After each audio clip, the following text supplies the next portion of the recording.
Bismillahirrahmanirrahim. Assalamualaikum warahmatullahi wabarakatuh.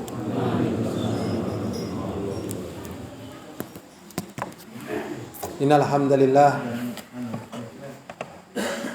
nahmaduhu wa nasta'inuhu wa nastaghfiruh wa na'udzu billahi min shururi anfusina wa min sayyiati a'malina. May yahdihillahu fala mudilla lahu wa may yudlil fala hadiya lahu. Asyhadu an la ilaha illallah wahdahu la syarika lah. Asyhadu anna Muhammadan abdu wa rasuluh. Allahumma shalli wa sallim ala Muhammadin wa ala alihi wa ashabihi wa man tabi'ahum bi ihsanin ila yaumiddin. Alhamdulillah, kita dimudahkan oleh Allah berkumpul di Masjid Al-Huda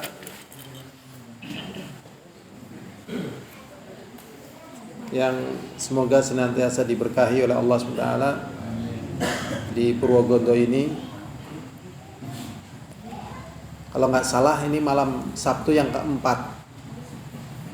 Kalau malam Sabtu yang keempat kita membaca tambihat ala ahkam tahtassu bin nisa, yaitu peringatan-peringatan yang bertalian dengan hukum-hukum yang khusus buat wanita. Pada pertemuan yang lalu kita sudah membawakan penjelasan bagaimana posisi wanita sebelum Islam, baik di Arab ataupun di luar Arab. Dalil yang paling akrab tentang masalah ini itu dalam surat An-Nahl ayat 58 dan 59. Wa idza busyira ahaduhum bil untha dhalla wajhuhu muswaddan wa huwa kadhim.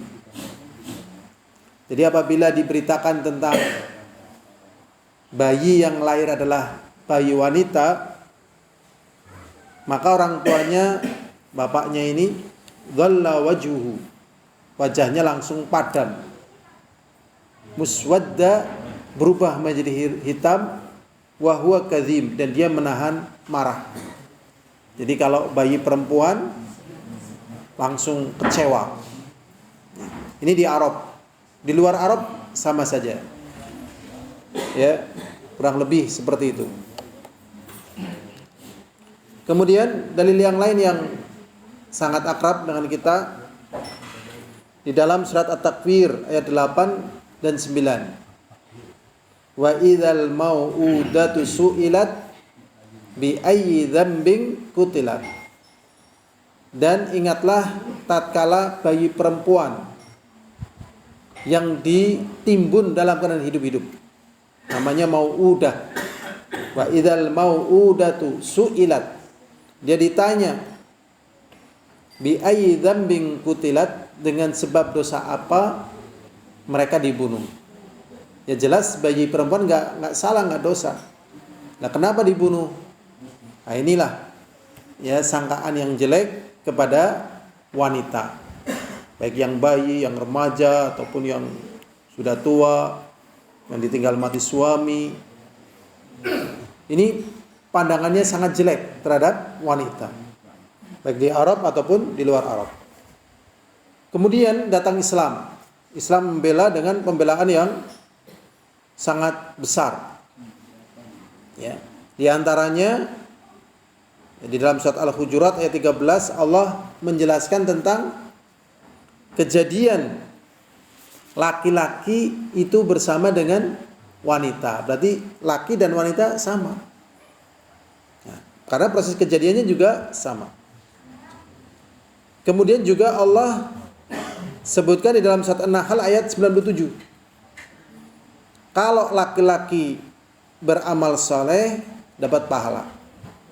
Sama saja wanita kalau beramal soleh juga mendapatkan pahala. Berarti kedudukan wanita dan laki-laki dalam masalah pahala sama. Kemudian dalam surat Al-Ahzab ayat 73. Kalau laki-laki berbuat dosa, berbuat perbuatan yang dosa, maka dia mendapatkan dosa. Demikian juga wanita, sama. Liyu'adziballahul munafiqina wal munafiqat wal musyrikina wal musyrikat. Supaya Allah mengazab munafik laki-laki atau munafik perempuan. Orang musyrik laki-laki atau orang musyrik perempuan. Jadi di sini menjadikan keyakinan bagi kita baiknya perempuan itu dengan akhlak, baiknya laki-laki juga dengan akhlak. Baiknya perempuan dengan agama, baiknya laki-laki juga dengan agama. Jadi agama yang menjadikan perempuan baik dan laki-laki baik. Tanpa agama menjadikan perempuan rusak dan laki-laki rusak. Maka lihat perkara agamanya. Ya, perkara apa? Agamanya. Makanya tatkala mencari jodoh, fokus pertama adalah apa? Agama. Fadfar bidzatid din taribat yadak. Pilihlah agama. Kalau enggak ya kamu akan celaka. Maksudnya cantik bisa diraih, ya, kedudukan bisa diraih, ya, kemudian keturunan bisa diraih. Kalau ini semuanya dapat, tetapi agamanya nggak dapat, maka ini semuanya nggak ada gunanya. Kalau misalnya di sisi kecantikan mungkin agak kurang dikit, ya, mungkin agak kurang dikit. Dari sisi ya keturunan agak kurang dikit, dari sisi ya nasab agak kurang dikit, tetapi agamanya bagus. Maka dia akan menunjukkan sikap-sikap yang menguntungkan bagi suami yang mendapatkan wanita yang semacam itu. Nah, berarti kembali fokusnya ke perkara agama yang diterima baik oleh laki ataupun perempuan. Ini kedudukan wanita setelah datang Islam. Nah, zaman dulu wanita itu dijadikan barang warisan. Dijadikan barang apa? Warisan. Atau sering zaman dulu juga sering wanita itu buat bayar utang. Jadi kalau bapaknya punya utang, nggak mampu nyari utang, maka nyari utangnya pakai apa? Anak. Ya. Di negeri kita juga dulu pernah ya, padahal udah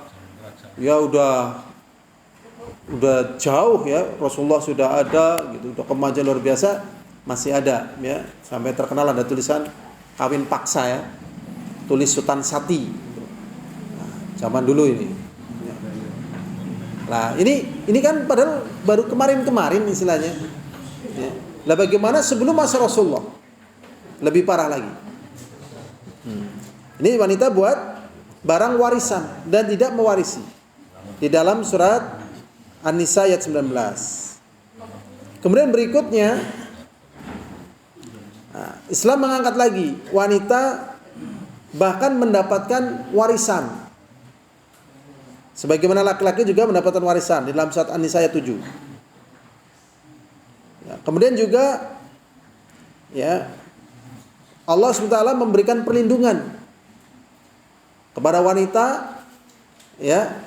Kalau zaman dulu itu ada orang yang isinya sampai 100, sampai 40 dan sebagainya. Setelah datang Islam maksimal 4, itu pun dengan syarat harus adil. Harus apa? Adil, itu dilindungi oleh syariat. Kalau lebih dari 4 maka dipilih mana yang paling dicintai, sisanya harus dicerai. Dicerai ya, biar dia nikah dengan laki-laki lain. Harus dicerai, itu nggak boleh ya, harus dicerai. Karena hak-haknya nanti tidak ya tertunaikan, jadi harus dicerai. Dari zaman dulu juga ada di masa Rasulullah, ada orang namanya Ghailan, istrinya 10 di zaman Rasulullah. Akhirnya ya harus dicerai. yang dipakai 4. Ya. Maksudnya itu ada dalam Sahih Bukhari. Kalau yang lainnya sih banyak yang istrinya 100 dan sebagainya. Ya. Dulu di Keraton Yogyakarta juga istrinya berapa? 40 ya, selirnya ya. Selirnya 40. Bahkan ada hak cicip, ya kan? Masih ingat kan hak cicip? Ya, hak cicip. Ini kedudukan wanita dijatuhkan ini. Islam membela. Ya. Jadi dipatasi 4 ya. Itu pun dengan syarat apa? Adil. Dan Allah SWT mengatakan wa ashiruhunna bil ma'ruf, dan pergaulah mereka dengan cara yang ma'ruf, dengan cara yang baik. Ya.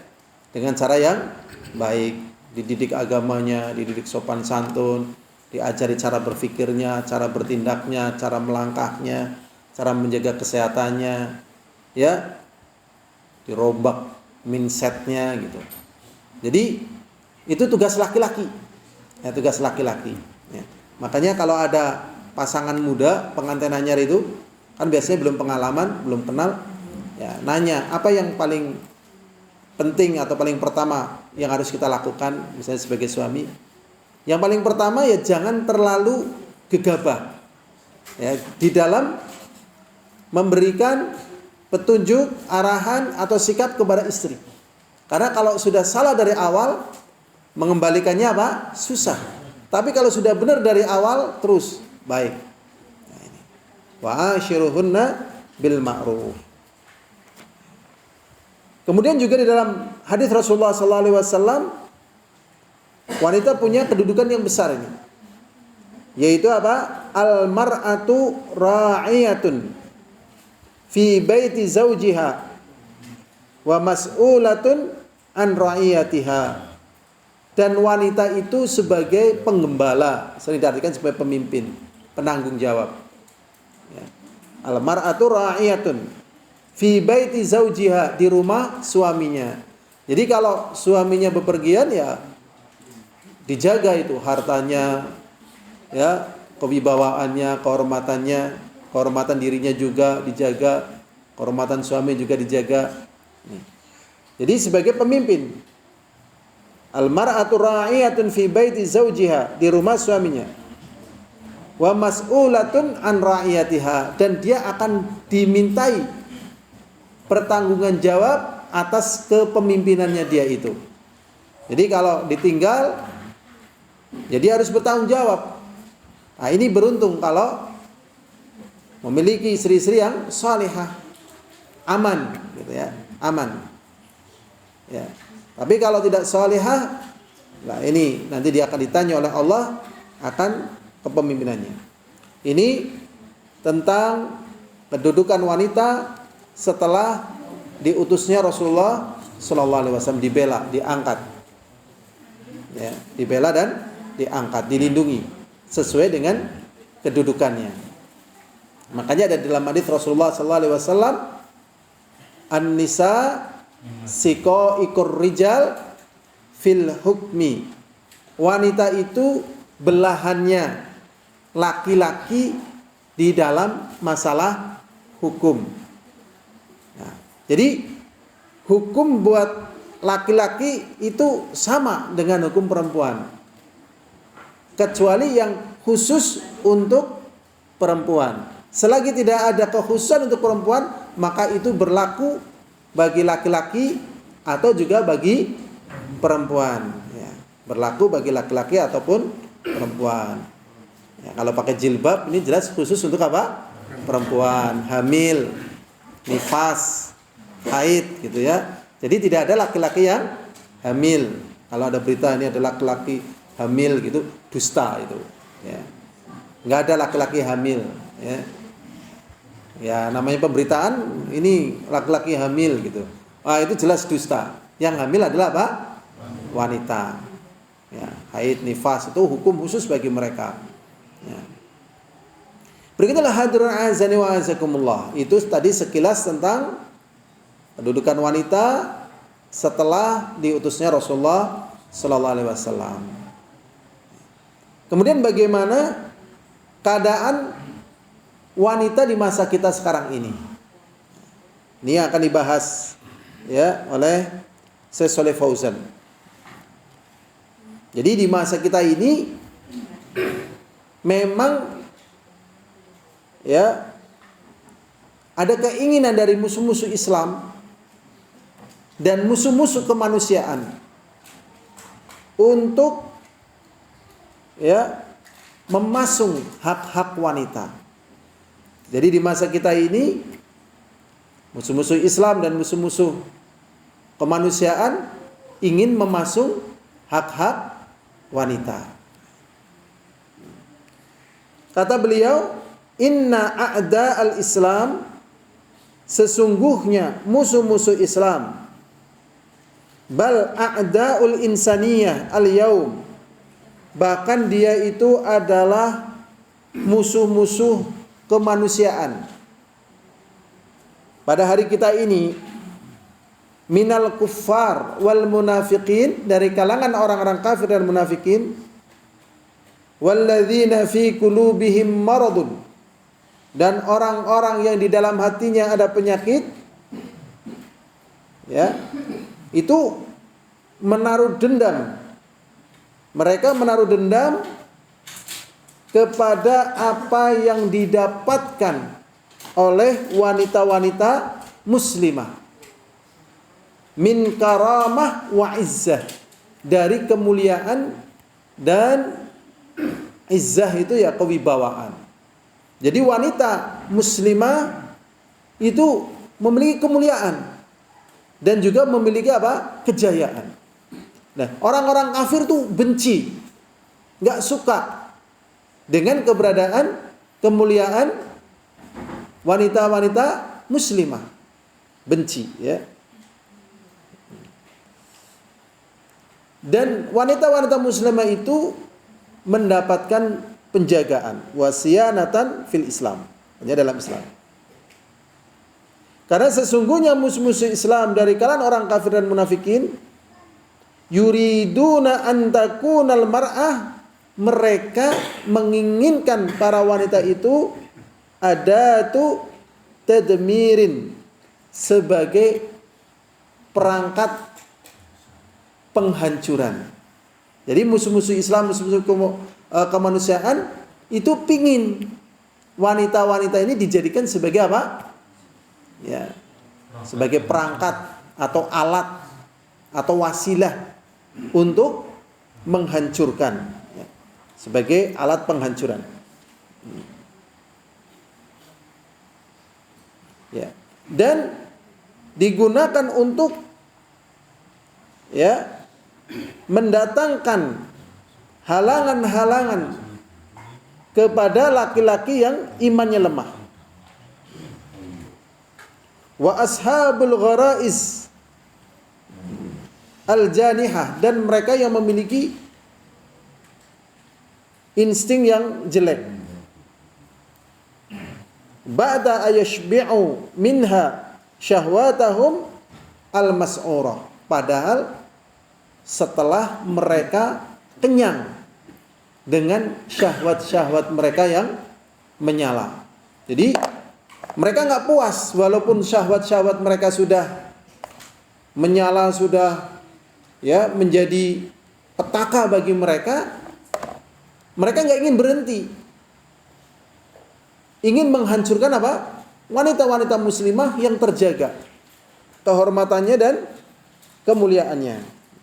Jadi mereka ingin apa? Menghancurkan.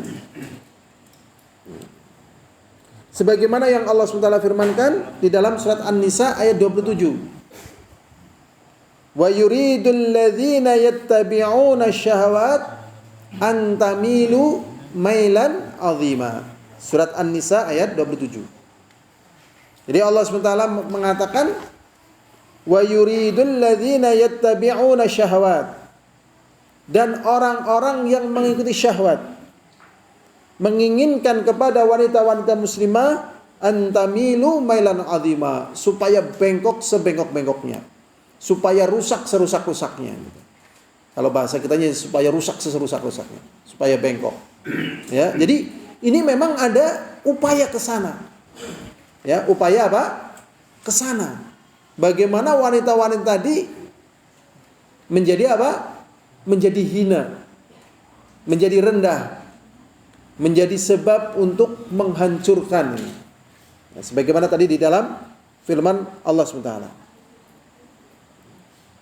Dan mereka menginginkan wanita-wanita itu sebagai barang dagangan. Wanita-wanita itu sebagai barang apa? Dagangan. Makanya laki-laki pun banyak yang kepingin jadi apa? Wanita. Laki-laki banyak yang kepingin jadi apa? Wanita. Kenapa kepingin jadi wanita? Laku. Ya, itu kata dinas sosial. Jadi banyaknya bencong-bencong itu karena ya coba ngamen jadi laki-laki dengan ngamen laki-laki dibencongkan. Nah itu, ya kan? Jadi perempuan lebih laku. Hampir semuanya yang megang adalah apa? Perempuan. Di pom bensin dan sebagainya kan perempuan-perempuan ya kan? Nah, Masya Allah. Perempuan menguasai. Ya, coba ke pabrik-pabrik banyaknya laki-laki perempuan. Perempuan pabrik ini, pabrik ini, pabrik ini. Maka terjadilah apa yang terjadi. Masya Allah. Kita lanjutkan saja penjelasannya ini. Menjadi barang apa? Dagangan. Yang murah bahkan. Barang dagangan yang murah. Fi ma'rad ashabus syahwat. Di ya tempat pajang para pencinta syahwat. Ya. Sebagai apa? Ya. Pajangan di pasar ya para pencinta syahwat. Sil'atun maksyufah. Sebagai barang dagangan yang terbuka. Bukan tertutupi tapi apa? Maksyufah, terbuka. Padahal umumnya dagangan ini apa? Tutup kan? Nah ini tutup nih. Anehnya manusia nggak ditutupi. Malah apa? Dibuka loh. Coba bayangkan nih, maaf ya. Ini harganya berapa nih? 1.000. Perempuan harganya berapa? Kan mahal, mulia gitu kan? Ini ditutupi loh. Lah perempuan? Lah ini kan jadinya murah coba. Murah loh. Padahal kedudukannya sangat mulia bisa jadi murah begitu. Bisa jadi murah. Ini ngeri ini. Ya, kita lanjutkan saja. Amama a'yunihim, di depan mata-mata mereka. Ya. Bahkan terkadang dalam posisi dipajang dan terbuka di depan mata-mata yang terbelalak. Yang anehnya kadang wanita ini bangga. Dan bahkan kadang harus bayar untuk bisa seperti itu. Ya karena mereka belum dapat hidayah. Tapi kalau dapat hidayah mereka lari. Ya, kalau dapat hidayah mereka apa? Lari. Ada seorang fotomodel dari Eropa. Ya, waktu itu dia ada kesempatan, ya namanya fotomodel kan gitulah ya, biasa kontes katakanlah gitu. Di ya Syria. Waktu itu Syria dalam keadaan perang. Lah tatkala lihat suasana perang semacam itu dia berontak, kok saya begini dan sebagainya gitu. Akhirnya dia kabur dari acara itu. Kabur dari acara itu dan bergabung dengan kaum muslimin. Tadi dia Nasoro. Akhirnya dia singkat cerita masuk ke dalam apa? Islam.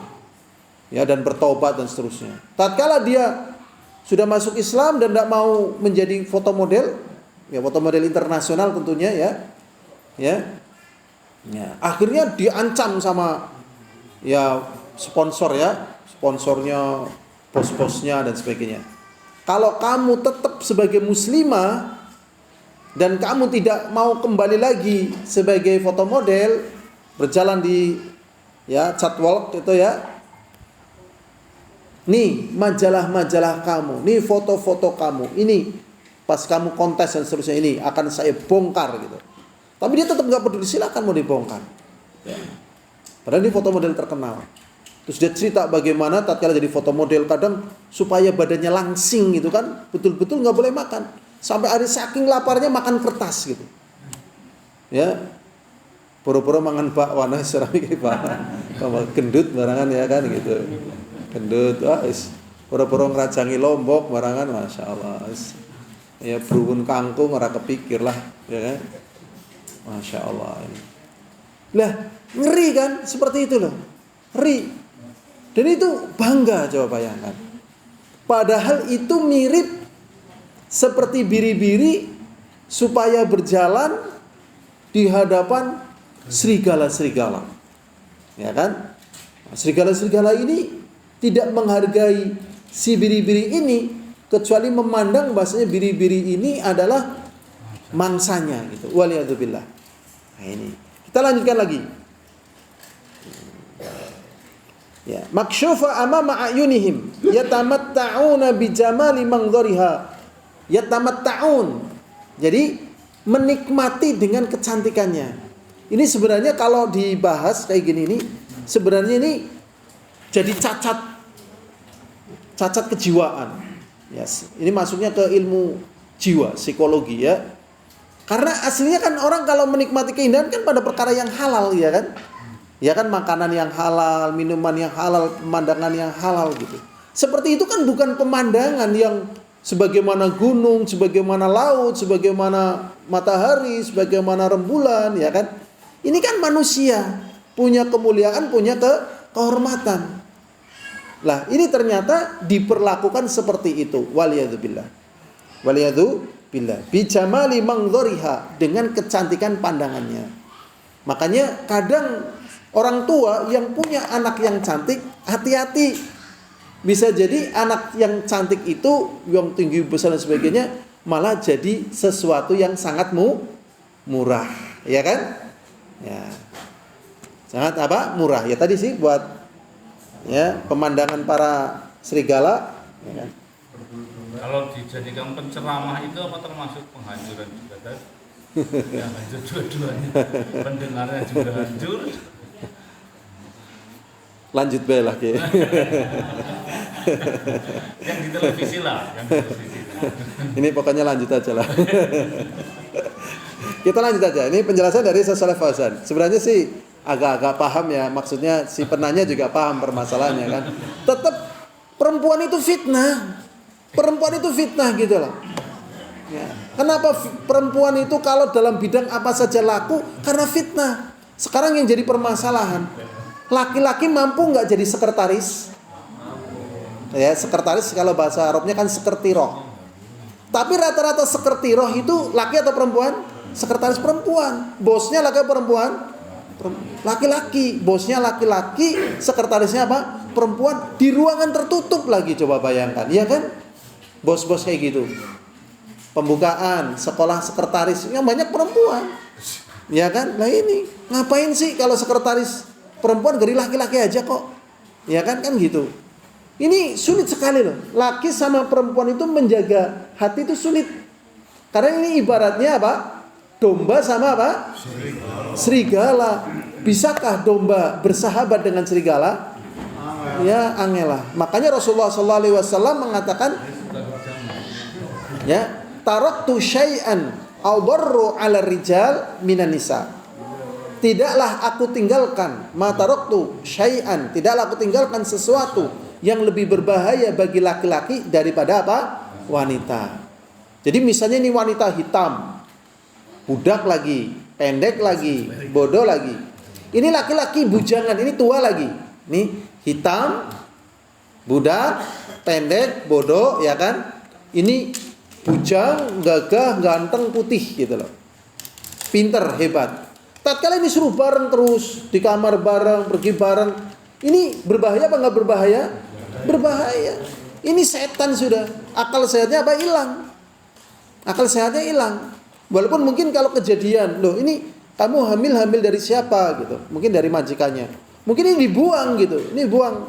Tapi kan perbuatan dosa tidak bisa dibuang. Ya kan, perbuatan dosa bisa dibuang apa tidak? Tidak bisa. Wong itu amalan dia kok.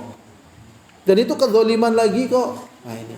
Nah ini yang kemudian disoroti oleh para ulama supaya kembali kedudukan wanita muslimah terjaga dan terlindungi. Terjaga dan terlindungi. Makanya kalau ada seorang istri dirawat, dijaga dan seterusnya, itu bukan dalam rangka dikekang. Bukan dikembalikan lagi ke zaman ya R.A. Kartini atau Siti Nurbaya, bukan. Tetapi mereka dilindungi dan dijaga. Tatkala tadi cantik, pintar dan sebagainya, kemudian bangga tampil sana, tampil sini dan sebagainya.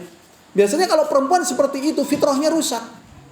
Kalau dia tidak cepat-cepat taubat, ya akhirnya dia menjadi milik bersama.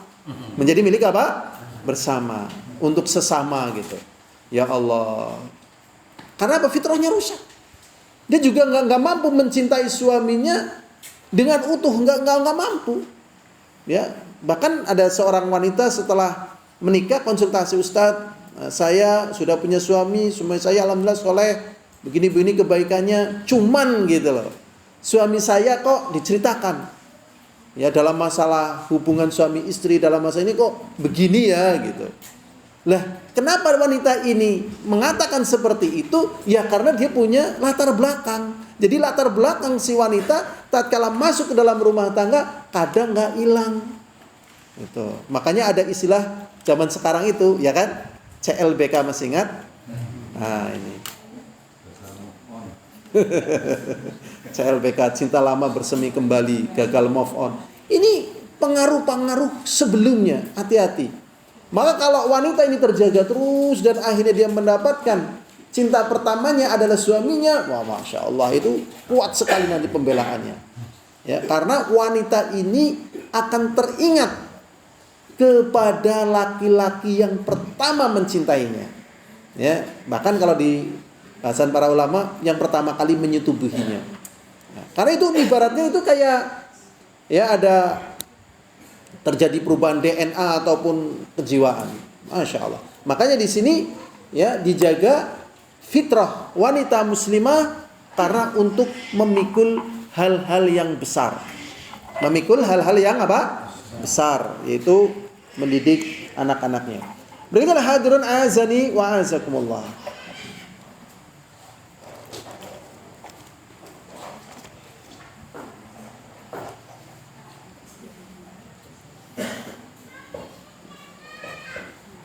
Kemudian juga wattakhadhatil majallat al-khali'ah. Dan wanita-wanita itu juga dijadikan sebagai pengisi majalah-majalah al-khali'ah. Nah, ini mungkin nulisnya pas belum ada YouTube dan sebagainya ya, belum ada medsos, belum ada Android ini. Masih majalah ini. Ya. Majalah al-khali'ah. Min suaril fatayat al-fatinat, dari gambar-gambar para pemudi yang menimbulkan fitnah. Al-ariyat, yang apa? Telanjang. Wasilatan litarwij majalatihim. Nah, wanita-wanita ini kenapa dipajang di majalah? Supaya majalahnya apa? Laku. Di majalah, di kalender. Ya, bahkan kalau diamati, ya kadang itu apa? Gear atau rantai itu onderdil motor, mobil, kadang gambarnya apa? Perempuan, bayangkan. Padahal apa sih hubungan antara onderdil motor dengan wanita? Kan nggak ada hubungannya, tapi kenapa gambarnya perempuan? Di pabrik, bahkan apa di toko-toko besi dan sebagainya itu gambarnya perempuan. Aneh kan? Aneh. Karena orang kalau lihat gambar laki-laki nggak suka. Akhirnya perempuan yang paling banyak dimunculkan, ya kan? Akhirnya perempuan ya secara materi lebih mudah mendatangkan apa? Materi, ya kan? Akhirnya wanita ini. Tapi di sisi yang lain, ini yang sering mendatangkan musibah. Wattakhadha ba'du tujar wa ba'dul masani', dan sebagian pedagang dan sebagian pabrik menjadikan gambar-gambar ini juga sebagai sarana untuk promosi. Dengan mereka meletakkan gambar-gambar di tempat-tempat pajang mereka. Dan inilah yang menyebabkan kerusakan. Ya, kerusakan yang terjadi pada ya kehidupan secara umum manusia dan kerusakan pada apa? Wanita. Ya, makanya ada seorang pendeta waktu itu dia pas di Mekah. Ya, yang saya baca itu pas di Mekahnya itu. Jadi tatkala di Mekah kok lihat wanita-wanita muslimah tertutup semuanya, terjaga dan sebagainya. Akhirnya dia masuk Islam. Kemudian juga ada dokter-dokter, tokoh-tokoh masyarakat Amerika, itu tadi juga pendeta dari Amerika, itu melihat betapa ya mental dan moral para pemuda dan pemudi Amerika demikian rusaknya. Dan luar biasa ya apa yang terjadi pada kaum muslimin. Mereka terjaga, terlindungi. Ya, bahkan ada ahli genetika tatkala melihat genetikanya wanita-wanita muslimah ternyata terjaga. Ya, genetikanya terjaga. Sedangkan pada selain mereka nggak terjaga. Karena setiap manusia katanya ada rekam jejaknya. Makanya ada pembahasan tatkala suaminya meninggal, maka ada masa apa? Iddah. Ya, mutawaffa zaujuha. Misalnya dicerai, juga ada masa apa? Iddah juga. Nah, ini diantaranya untuk membersihkan rekam jejak dari suaminya yang dulu. Ya, rekam jejaknya hilang. Tapi kalau misalnya belum cerai, sudah dinikah lagi sama orang, nah ini, ya kan? Tatkala lahir nanti anaknya juga ini anaknya siapa nanti ketahuan di rekam jejaknya itu. Jadi kalau sudah melewati masa iddah, ini sudah bersih. Maka si ini anaknya yang suami dulu. Nah ini. Si ini anak suami yang sekarang. Dan ini tidak ada hubungannya ini. Nah kadang tercampur itu. Masya Allah. Ini sampai sebegitunya ya sehingga Islam di dalam menjaga kehormatan dan kemuliaan wanita lebih tinggi, lebih besar, lebih agung daripada apa yang dibayangkan oleh keumuman ya, keumuman manusia. Jadi kemuliaan sebagaimana yang telah Allah berikan kepada ya para wanita-wanita muslimah. Berikutlah hadirun azani wa azakumullah. Di sini ada pembahasan lagi. Ya. Beliau mengatakan innana la numani' min amalil mar'ah kharijum baitiha idza kanat bil dawabit al-atiyah. Beliau mengatakan sesungguhnya kami tidak melarang para wanita-wanita itu bekerja di luar rumahnya apabila sesuai dengan kaidah-kaidah sebagai berikut. Jadi Islam itu membolehkan karena memang di sana ada maslahat. Tapi tatkala menimbulkan bahaya maka tidak boleh. Yang pertama, antahtaj ila hadzal amal. Memang amalan ini dibutuhkan. Ayahtaj al-mujtama ilaihi ya, yaitu masyarakat membutuhkan pada amalannya bihaits la yajidu may yaqumu bihi minar rijal, karena tidak ada yang bisa ya menegakkannya dari kalangan laki-laki, maka dibutuhkan. Jadi saya pernah baca sejarah munculnya Quwad. Nah, sejarah munculnya apa? Quwad. Quwad artinya apa ya? Komando wanita angkatan darat. Jadi ceritanya kan waktu itu kan wanita-wanita Aceh dan sebagainya itu kan diperiksa gitu. Lah kalau yang meriksa laki-laki kan malu. Maka dibutuhkan yang meriksa adalah apa? Wanita. Maka muncul seperti itu. Makanya kalau di negeri kita juga kalau yang melakukan kejahatan itu perempuan, yang dampingi juga polisi apa? Perempuan, iya didampingi. Kan memang ada khusus yang ini perempuan yang menangani gitu. Ya. Makanya kalau keteter ini yang melakukan siapa? Iya laki-laki, iya. Kalau wanita masang keteter nggak boleh. Ya. Lah kok ada misalnya dokter kandungan wanita gitu ya? Ya, ahli kandungan wanita. Ini berarti ahli kandungan laki-laki. Nah, ini berarti sih yang laki-laki ini yang salah ini. Lah kalau dia sudah jadi dokter kok ahli kandungan di bidang wanita, ya mending ya ganti kerjaan bengkel atau apa gitu. Lah, sekarang dia auratnya orang itu gimana? Kan haram tetap gitu loh. Lah iya. Ini laki-lakinya keliru ini. Makanya di bidang inilah kemudian wanita kalau mau masuk di bidang ini gitu.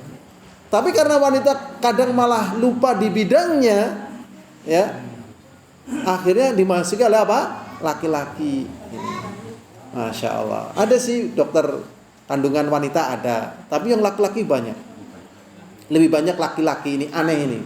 Berarti di sini wanitanya perlu diingatkan, ini loh bidang kalian. Kalau sekretariat sekretaris, ya kan, sekretaris perempuan. Ini jangan mau nih, karena umumnya yang jadi bos itu laki-laki. Ya. Lah laki-laki kok nyari sekretaris perempuan, ya kan? Kenapa nggak istrinya aja di situ kerja bareng gitu loh? Kan akhirnya terjadi kerusakan. Ya. Kerusakan seperti itu terjadi. Ya, kerusakan itu terjadi. Menjaga hati sangat sulit. Menjaga hati sangat apa? Sulit, walaupun bisa ditipu manusia. Ya, wah dia baik-baik saja kok. Tetapi tatkala dia ibadah, tatkala berdoa, itu mengganggu. Jadi maksiat itu mengganggu. Ya, menghilangkan konsentrasi dan menghilangkan berkah. Ini maksiat. Beda dengan teringat istri lagi tawaf misalnya, ya, ingat istri loh. Ganggu apa enggak? Kangen sama istri ganggu apa enggak? Enggak, karena halal gitu. Rasanya beda, ya kan? Tapi kalau lagi tawaf, lagi lempar jumroh, lagi sa'i, ingat yang bukan istrinya, laki-laki wanita lain, coba. Ganggu apa tidak ganggu? Ganggu, karena ini enggak halal. Dan jaga hati ini luar biasa sulit. Ya. Jaga hati sulit. Kalau perempuan hijabnya ya pakainya itu. Tapi kalau laki-laki hijabnya apa? Matanya. Jadi laki-laki kalau matanya tidak dihijabi, sholat itu sulit. Ya lagi sholat muncul bayangan gitu. Ya, dan itu menyibukkan. Ya, dan itu menyibukkan. Dan anehnya ini ya, yang namanya syahwat kalau diikuti ya, syahwat itu terus tambah perkasa. Misalnya ada orang ya, waliyadzubillah misalnya, sudah sepuh kok syahwatnya belum takluk. Ya. Ini nanti syahwatnya terus akan bertahta, fisiknya dia akan menurun, waliyadzubillah. Bahkan ada satu kejadian ini, ya, di tempat saya lah sudah ya. Ada orang sudah tua, mau meninggal dunia. Tatkala mau meninggal dunia dia sempat siuman, sempat pingsan. Tatkala dia siuman, dia minta diantarkan, coba di hadapan orang yang menunggu dia, sudah tergeletak coba ya. Minta dihantarkan ke tempat-tempat maksiat, coba, waliyadzubillah. Ya Allah, mungkin dia enggak sadar apa yang dia katakan, tetapi karena itu yang dipikirkan, itu yang dirasakan, dan itu yang difokuskan, akhirnya keluar tatkala, Masya Allah, di saat tak berdaya. Makanya seperti ini sebenarnya mengerikan, ya. Kemudian hal seperti ini kalau dibahas, coba begini, mengapa orang menggambarkan cinta, indahnya cinta, berkecamuknya cinta, dan harapan cinta kepada yang belum menjadi haknya, belum sah gitu. Ini kerusakan namanya. Jadi hakikat cinta mungkin hidupnya sederhana. Ini sudah jadi kakek-kakek, ini jadi nenek-nenek, mangkat ngaji bareng, ya kan? Masak air bareng. Nggak ada gambaran kemesraan, gambaran apa, biasa cuma menjalani kehidupan. Ini hakikat dari cinta yang dia bayangkan tatkala dia memasuki ya awal pernikahan. Nah, ini yang dia bayangkan. Hidup bersama, ya, sampai apa? Kakek-kakek dan nenek-nenek, sholat bersama, tahajud bersama, ngaji bersama, hafalan Quran bersama. Ya, lo kok cintanya sudah nggak bergelora? Lah wong wis tua bergelora baik. Kepengen bergelora baik. Ini udah bukan masanya. Tapi kan pengen bergelora. Udahlah, nanti kan ada masanya lagi bergelora dengan para bidadari gitu. Wong ini sudah lewat masanya kok, gitu. Lah ini kerusakan yang terjadi awalnya semacam itu. Berikutnya, jadi kalau memang ada hajat dan tidak ada yang melakukannya, ya, maka dia boleh melakukan. Berikutnya, ayyakuna dzalika ba'da qiyamiha bi'amalil bait alladzi huwa amaluha al-asasi. Dan dia melakukan yang demikian itu setelah dia mengerjakan tugas pokoknya, yaitu di rumah. Jadi rumahnya wis rapi, bocah wis bersih, ya, garwane kontur ya seneng gitu. Lah baru ini tambahan sebagai amal soleh begitu. Tapi kalau belum ya berbahaya. Jadi pokoknya seperti itu. Makanya aneh nih manusia kalau bukan terbimbing dengan Islam dan Sunnah, tatkala belum jadi suami istri sering bareng. Begitu jadi suami istri, ya Allah, mungkin ketemunya cuma jam 12 malam, itu pun sebentar. Nanti pagi sudah berangkat lagi, nanti 12 malam sebentar lagi. Ya Allah, lah selama itu ketemu dengan siapa? Ya ketemu dengan orang lain. Ya Allah, jadi hakikat cinta yang dia bayangkan dia tidak dapatkan karena dia tidak mendapatkan penjagaan dari agama. Jadi agama itu loh. Makanya kalau orang berpikir iri sama muslim, muslimah, ya, mangkat ngaji apa? Bareng. Kayaknya loh, iri loh. Mangkat ngaji bareng, apa-apa bareng, iri coba bayangkan. Iri yang baik. Gimana? Iri yang baik. Iri yang baik. Iri yang baik, betul. Kripto. Iri. Karena itu sulit didapatkan. Berikutnya hadir azani wa azakumullah. Ayakuna hadzal amal fi muhitin nisa. Hendaknya amalan ini di lingkungan para wanita. Kata'limin nisa, seperti ya mengajari wanita. Jadi kalau wanita mengajari laki-laki nggak boleh. Nah, bisa terjadi wanita ngajari apa? Laki-laki. Lah ini kebalik ini. Sebenarnya nggak boleh. Wanita boleh mengajari di lingkungan apa? Wanita. Karena memang wanita itu ya itu di bawah sebenarnya. Ya. Ar-rijalu qawwamuna 'alan nisa bima faddalallahu ba'duhum 'ala ba'din wa bima anfaqu. Jadi laki-laki ini memang lebih kuat dibandingkan wanita. Sehingga tatkala dia mengajari wanita tidak apa-apa. Tapi kalau ngajari ya yang ngaji laki-laki, kesepuan, bapak-bapak, ternyata yang ngajari perempuan, ini enggak berkah. Ya, enggak berkah. Ya karena memang aslinya yang memimpin adalah siapa? Laki-laki. Begitulah hadir azani wa azakumullah.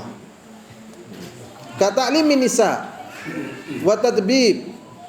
Tadbib jadi wanita, dokter wanita ngobati wanita ini.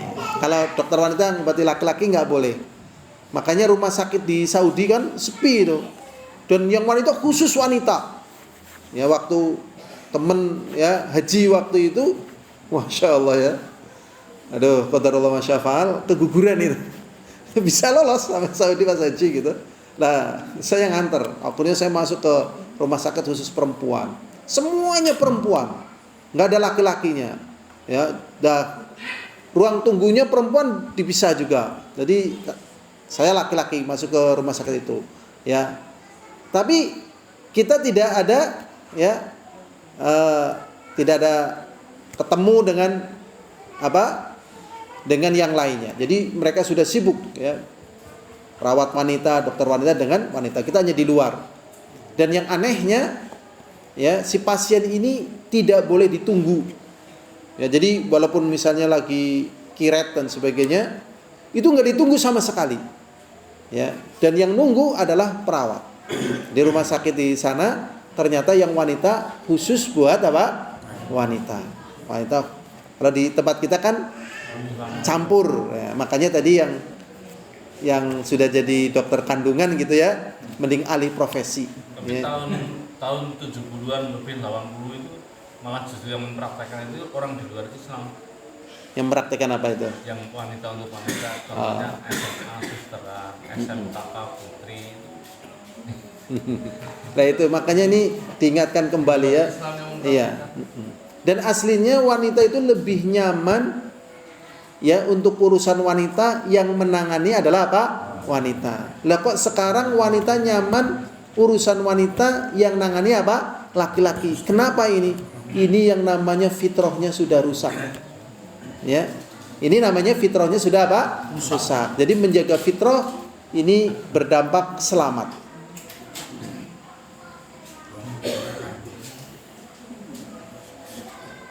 Berikutnya, kadzalika la mani'a. Demikian pula tidak ada halangan. Bal yajibu 'alal mar'ah, bahkan wajib bagi wanita an tata'allama umur diniha, untuk mempelajari urusan apa? Agamanya. Jadi wanita ini juga belajar. Ya, mendapatkan ilmu, mendapatkan bimbingan. Kalau di Saudi bahkan ya sekolah-sekolah khusus perempuan, S1, S2, S3 gitu. Ya besar-besar, mereka pintar-pintar juga, tapi pisah. Kalau di negeri kita kan campur, dan campur itu dampaknya itu parah loh. Karena anak TK itu masih ingat loh, sesama teman TK-nya, ya kan? Masih ingat, yang TK itu masih ingat, kayak Gemien, ya, itu masih ingat. Apalagi SD, apalagi SMP, apalagi SMA, Masya Allah. Nah ini menjaga fitrah ini sulit, ya, sulit itu. Antara muradiniha wala mani'a anta alama min umuri diniha, dan tidak ada halangan untuk mengajarkan dari perkara agamanya, ma tahtaju ilai, yang dibutuhkan, wa yakunu ta'lim fi muhitin nisa, dan pengajarannya itu di lingkungan wanita. Wala basa an tahdura durusa fil masjid, dan tidak mengapa menghadiri ya pelajaran di masjid, wa nahwi, dan semisalnya. Wa takunu mustatiratan, dan dalam keadaan ya mustatirah, yaitu ya tertutupi dan terpisah dengan laki-laki. Nah, ini yang ada di dalam ya agama kita, dan akhirnya wanita-wanita kaum muslimin dan juga kaum muslimin terjaga, ya, terjaga, dan yang demikian ini diketahui oleh ya oleh selain muslim di dunia ini tahu. Ya, makanya tokoh-tokoh masyarakat, tokoh-tokoh agama, ya, tatkala melihat bagaimana wanita-wanita muslimah, mereka takjub dan mereka iri, ya, dan mereka apa? Iri. Tetapi kalau orang yang rusak, nah, ya jadi yang benci itu memang orang yang fitrahnya sudah rusak gitu. Tapi kalau tokoh masyarakat walaupun kafir, seneng gitu. Dan aslinya zaman dulu, ya, Nasrani itu pakai cadar, di Eropa pakai cadar, pakai jubah juga. Yahudi juga sama, pakai jubah, pakai cadar gitu. Sama. Karena memang itulah pakaian yang menjaga dari munculnya syahwat. Ya, munculnya apa? Syahwat. Supaya terjaga, maka demikian itu. Tetapi terjadilah apa yang terjadi. Dan alhamdulillah pada kaum muslimin ini masih apa? Terjaga. Dan semoga yang demikian ini bisa menjadikan sebab ya kebahagiaan bagi para wanita muslimah untuk berada pada bimbingan agamanya, ya, sehingga dia terjaga kehormatannya dan kemuliaannya, baik keluarganya ataupun anak-anaknya. Ini berawal dari mereka menjalankan apa yang ditunjukkan oleh Allah SWT. Ini saja yang bisa disampaikan dalam pertemuan kita kali ini. Semoga ada manfaatnya. Apabila ada kekurangan dan kesalahan, al-afu minkum walhamdulillahil alamin. Assalamualaikum warahmatullahi wabarakatuh.